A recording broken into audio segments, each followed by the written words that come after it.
달궤도 탐사선 다누리가 지난 8월 5일 발사됐습니다. 이렇게 한국은 전 세계 7번째로 달궤도선을 보낸 나라가 됐는데요. 아마 우리 부엉이들은 궁금할 거예요. 야, 달 탐사를 도대체 왜 하냐? 이거 세금 낭비 아니야? 그렇죠. 뭔가 이득이 있어야 달 탐사를 할 텐데 달에서 무슨 이득을 볼 게 있다고 달을 탐사한다 그래. 자, 그런데 앞으로 달은 정말 중요한 곳이 될 겁니다. 미래학자들이나 정치외교학자들은 달을 둘러싸고 전쟁이 일어날 수도 있다고 예상하고 있고요. 달에서 제2의 냉전이 일어날 수도 있고 광물과 에너지를 두고 치열한 접전이 일어날 거라고 합니다. 도대체 갑자기 달이 왜 이렇게 중요해진 걸까? 그리고 한국은 어째서 왜 이제 와서 달을 탐사하려는 걸까? 알아보도록 합시다. 자, 먼저 다누리의 발사 과정부터 보자고요. 2022년 8월 5일 다누리는 스페이스X 펠컨 9에 실려서 발사됐습니다. 에? 근데 부엉이 형, 우리나라 얼마 전에 누리호 발사 성공했잖아. 근데 왜 펠컨 9에 실어서 다누리를 발사하는 거야? 자, 결론부터 말하자면 누리호는 이제 저궤도용 발사체이기 때문에 힘이 부족해서 그래요. 반면에 펠컨 9은 다누리호를 달에 올릴 만큼 힘이 아주 강력하죠. 자, 그 다음 펠컨 9의 경제성도 누리호보다 훨씬 뛰어나요. 펠컨 9 블록 5는 한번 발사하고 나서 회수한 다음 따로 보수 작업을 거치지 않아도 10번이나 재사용할 수 있다고 해요. 그리고 10번 쓰고 나서는 약간의 보수 정비만 더하면은 100번까지 다시 쏠 수 있다고 하죠. 자, 이렇게 스페이스X의 펠컨 9은 이제 보통 발사체보다 그 경제성이 10배나 좋아요. 반면에 우리 대한민국의 누리호는 재사용이 안 되죠. 그만큼 비싸고 당연히 경제성이 떨어질 수밖에 없어요. 자, 또 다른 이유로는요, 우리나라의 누리호는 그 발사 경험이 한 번밖에 없습니다. 혹시라도 이 누리호에다가 다누리를 실어서 뭔가 안 좋은 일이 생기면 어떡해요? 안 그래도 다누리가 되게 비싼데 일이 좀만 잘못돼도 이 돈 다 날리는 거잖아요. 이렇게 발사 경험이 부족하다 보니까 아직 신뢰도가 부족하다는 면도 있죠. 자, 또 다른 문제도 있어요. 이제 다누리에는 위성 자세를 제어하는 자이로스코프가 장착돼 있는데 이게 미국 거란 말이에요. 그래서 이 자이로스코프를 장착했다면은 미국의 발사체를 이용해야 되는 게 원칙이에요. 왜냐? 미국이 이 기술이 유출될까봐 막는 거거든요. 자, 그렇다면 우리는 선택을 해야 돼요. 이 미국산 자이로스코프를 떼고 한국산 걸 넣은 다음에 한국 발사체를 사용하거나 미국의 자이로스코프를 사용하고 미국의 발사체를 사용하거나 그것도 아니라면은 미국의 허가를 미리 받아서 한국 발사체로 쏘거나. 자, 그래서 정리하자면은 누리호는 힘이 부족하고 경제성이 부족하고 신뢰도도 떨어져요. 게다가 미국산 부품이 달려있어서 미국의 허가를 미리 받거나 그 부품을 떼야 돼요. 자, 이렇게 여러가지 이유로 어쩔 수 없이 다누리호는 스페이스X의 펠컨 9으로 써야만 했던 거죠. 자, 그래도 좋은 소식이 하나 있어요. 이 다누리에다가 자이로스코프를 국산 것도 달아놨다는 거죠. 근데 혹시라도 이번 미션에서 뭔가 잘못되면은 큰일 나잖아요. 그래서 달아만 놓고 이게 잘 작동을 하나 안 하나 잘 지켜본 다음에 만약에 성능 검증이 확실하게 끝났다, 그때 다음 미션 때 이제 미국산 자이로스코프를 떼는 거죠. 자, 누군가는 이렇게 생각할 수 있어요. 아이고 그거 답답하게 하네. 그거 그냥 미국산 떼버리고 그 부품 다 시원하게 한국산으로 하자고. 에이? 자, 그런데 솔직히 이게 쉽지 않은 게 이 우주 산업이라는 게 예산이 보통 조 단위로 든단 말이에요. 이게 다 누구 돈이에요? 우리 국민들 세금이잖아요. 빨리빨리 하고 싶은 심정은 이해가 되지만 최대한 예산 안에서 안전하게 미션에 성공하는 게 정말 중요하단 말이에요. 자, 그래도 한국은 계속해서 우주 기술을 발전시키고 있습니다. 한국은 2030년 달 착륙선을 발사할 예정인데 이때까지는 이제 자이로스코프를 제외한 미국의 여러가지 핵심 부품들을 국산화할 예정이라고 합니다. 물론 스페이스X처럼 재사용 로켓을 만들기는 현실적으로 대단히 어려울 거예요. 이 스페이스X의 재사용 로켓은 거의 우주 기술의 끝판왕이거든요. 엄청나게 어려운 기술이란 말이에요. 그래서 한국이 2030년까지 이 재사용 로켓을 가지는 거는 조금 현실적으로 거의 힘들다고 봐야겠죠. 자, 이렇게 다누리는 누리호 대신 스페이스X의 펠컨 9에 실려서 발사됐습니다. 자, 다음으로 다누리의 향후 일정을 살펴볼 텐데요. 잘 보면은 뭔가 이상한 게 있어요. 다누리가 달까지 도착하는데 무려 4개월 반이나 걸린다는 거죠. 엥? 아니 부엉이 형, 아폴로 미션 때는 달까지 3일밖에 안 걸렸잖아. 그런데 왜 다누리는 이번에 4개월 반이나 걸리는 거야? 다누리 기술이 부족해서 그런가? 자, 그런데 사실 여기에는 이유가 있습니다. 이 이유를 알아보기 위해서 먼저 달에 도달할 수 있는 몇 가지 루트를 알아봅시다. 첫 번째는 바로 직접전이에요. 지구에서 바로 직방으로 달로 가는 거죠. 자, 이 방법을 사용한다면 달까지는 겨우 3일에서 6일 정도가 걸려요. 옛날에 아폴로 미션 때가 그랬죠. 아폴로 미션 때 지구에서 달까지 3일, 돌아오는데 5일에서 총 8일가량 걸렸으니까요. 하지만 이 직접전이는 빨리 가는 대신 연료가 가장 많이 필요하다는 단점이 있습니다. 자, 다음 루트는 위상전이에요. 위상전이는 지구 궤도에 진입한 다음 지구 궤도를 뺑뺑뺑 돌면서 점점점 크게 도는 거예요. 그러다가 달로 이동해서 달 궤도에 진입하면은 처음에는 궤도를 크게 돌다가 점점점 작게 돌면서 목표 궤도까지 도달하는 거죠. 이 방식은 조금 오래 걸려도 연료를 아낄 수 있고 우주선의 궤도도 정확하게 맞출 수 있고 수정하는 데도 유리하다고 해요. 자, 우리 다누리는 원래 이 위상전이 방식으로 달까지 갈 예정이었어요. 그런데 문제가 생긴 거죠. 다누리의 중량이 생각보다 훨씬 더 무거워진 거예요. 반면에 연료 탱크는 그대로고요. 자, 추가적으로 이제 달은 완벽한 구체가 아니라 약간 찌그러져 있어요.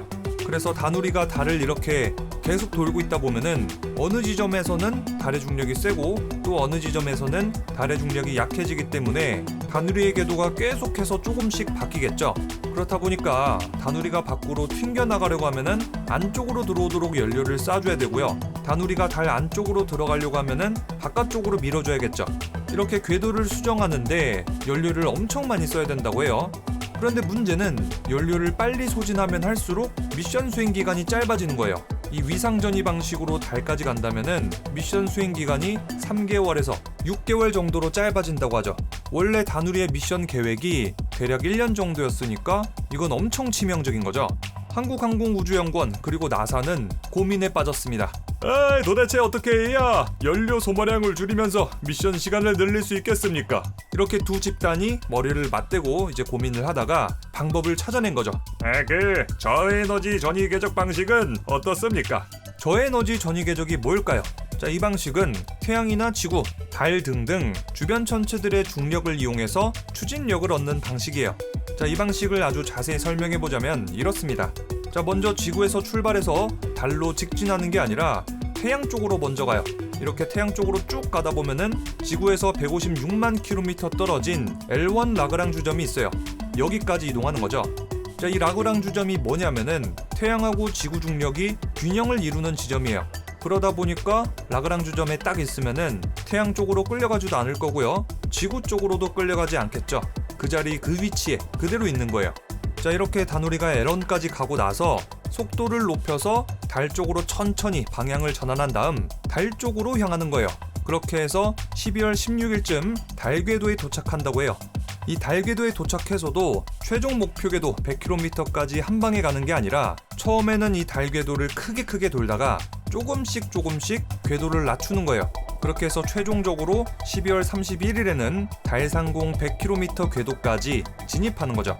이렇게 최종 목표 궤도에 도달하고 나면은 다누리는 하루에 12번씩 이 달을 돌면서 달을 관측하게 될 겁니다. 자, 이렇게 저에너지 전위 궤적을 이용한다면 지구에서 달 거리의 4배나 되는 600만 킬로미터를 돌아와야 돼요. 하지만 이렇게 멀리 돌아가는 만큼 연료는 원래 계획보다 4분의 1까지 아낄 수 있다고 하죠. 결국 이렇게 아낀 에너지는 다누리호가 임무를 좀 더 오래 수행할 수 있게 만들어주는 거고요. 이 저에너지 전위 방식은 1990년 일본의 첫 번째 달 탐사선 히텐이 먼저 시도했었고요. 2011년 미국의 그렐 역시도 이 저에너지 전위 방식을 사용했습니다. 자, 이렇게 다누리는 2022년 12월 달 궤도에 도착할 예정입니다. 그런데 다누리는 도대체 달에서 뭘 하려길래 이렇게 먼 길을 떠나는 걸까? 다누리는 이번에 크게 6가지 탐사 목표를 갖고 있다고 해요. 첫 번째는 광시야 편광 카메라로 세계 최초로 달 표면 전체를 편광 지도로 제작하는 겁니다. 이 카메라로 달 표면의 물리적, 화학적 특성을 파악하고 달 표면 입자의 크기와 모양, 풍화 정도를 조사하고 달의 지질학적 진화 과정을 이해하는 거죠. 추가적으로 헬륨3를 비롯한 달 광물, 자원 지도를 정확하게 제작할 예정이라고 합니다. 다음은 나사의 섀도우캠으로 달의 뒷면을 촬영하는 겁니다. 미국은 예전에 달 정찰 위성으로 달 뒷면을 촬영한 적이 있었는데 이번에 제작한 섀도우캠은 기존의 것보다 그 성능이 80배 더 뛰어나다고 해요. 그만큼 달의 뒷면을 더 밝고 선명하게 찍을 수 있겠죠. 미국은 아르테미스 계획에 따라서 2025년 이후에 유인 달 탐사를 계획하고 있는데 이번에 다누리에 실린 섀도우캠이 그 선발대 역할을 할 겁니다. 또 이 섀도우캠은 빛이 닿지 않는 달 남극, 북극의 크레이터, 또 달 뒷면 어디에 물이 있는지 찾아내고 달 뒷면 땅의 특성들을 파악할 거라고 합니다. 다음은 감마선 분광기로 달 표면에 있는 자원을 지도로 그릴 예정이라고 합니다. 이제 달에는 엄청난 양의 자원이 매장돼 있는데요. 대표적으로 네오디뮴, 세륨, 히토리도 풍부하고요. 특히 헬륨3도 엄청 많다고요. 헬륨3를 지구로 가져와서 에너지로 만든다면 기존의 원자력보다 5배 더 많은 에너지를 만들 수 있고요. 발전하고 나서 탄소도 안 나오고요. 방사성 폐기물도 거의 안 나온다고 합니다. 꿈의 에너지죠. 이 헬륨3 1g만 가지고 와도 석탄 40톤 분량의 에너지를 만들 수 있다고 하니까 그 가치가 어마어마할 겁니다. 자, 이 달에 있는 자원에 대해서는 다음의 영상으로 제가 한번 자세히 다뤄보도록 하고요. 자, 다음 다누리에 실린 장비는 자기장 측정기입니다. 달에는 지구처럼 강한 자기장이 없습니다. 그런데 일부 지역에서는 이유를 알 수 없는 강력한 자기장이 관측되는데요. 이 자기장 측정기로 달 표면부터 100km 상공까지의 자기장을 아주 미세하게 측정해서 달 어디서 자기장이 발생되는지, 왜 발생되는지 이런 것들을 조사할 예정이라고 합니다. 자, 다음은 우주 인터넷 탑재체입니다. 미래에 달 기지를 세우거나 달 탐사를 하려면은 달 어디서든 지구랑 통신하는 게 중요하죠. 다누리의 우주 인터넷 탑재체는 지구에서 달로 그리고 달에서 지구로 텍스트, 사진, 영상 등을 보내면서 인터넷 테스트를 진행할 거라고 합니다. 자, 마지막으로는 고해상도 카메라로 달의 지형을 정밀하게 촬영하는 거예요. 자, 이렇게 한국이 만든 한국만의 달 지도를 갖는 거죠. 2030년에 한국은 달 착륙선을 보낼 예정인데 이 정확한 달 지도가 있어야지만 달 착륙선이 어디 착륙할지 미리 정할 수 있고요. 또 위험 요소도 사전에 없앨 수 있겠죠. 자, 이렇게 해서 다누리의 발사부터 달 궤도 진입까지, 그리고 달에서 우리 다누리가 어떤 미션을 수행할지까지 알아봤습니다. 자, 앞으로 인류는 아르테미스 계획으로 전 세계가 연합해서 달에 사람을 보내고 달에 기지를 짓고 달의 자원들을 지구로 가져올 예정입니다. 앞으로 달의 중요성이 엄청 커질 거란 얘기죠. 사실 달에 있는 에너지 자원 헬륨3만 가져와도 현재 인류가 몇 세기 동안 에너지 걱정 없이 살아갈 수 있다고 해요. 또 여러가지 광물도 풍부하고 물까지 있죠. 자, 이렇게 미래의 달의 중요성이 계속해서 커져만 가는 시점에 우리 한국만 소외돼가지고 손가락 빨고 있을 수 없어요. 그래서 앞으로 한국도 이 아르테미스 프로젝트에 제대로 참여하기 위해서 이번에 다누리를 준비한 거고요. 또 2030년 초까지 순수 한국 기술로 달 착륙선을 보낼 예정이라고 합니다. 자, 그리고 앞으로 다누리는 약 4개월 후에 달 궤도에 진입할 예정인데 그때 또 새로운 소식이 생기면은 정리해서 전달 드리도록 하겠습니다. 자, 그럼 지금까지 영화 보자. 달 배경의 영화가 뭐가 있었더라? 달 세계 여행이었고요. 저는 리뷰형이었습니다.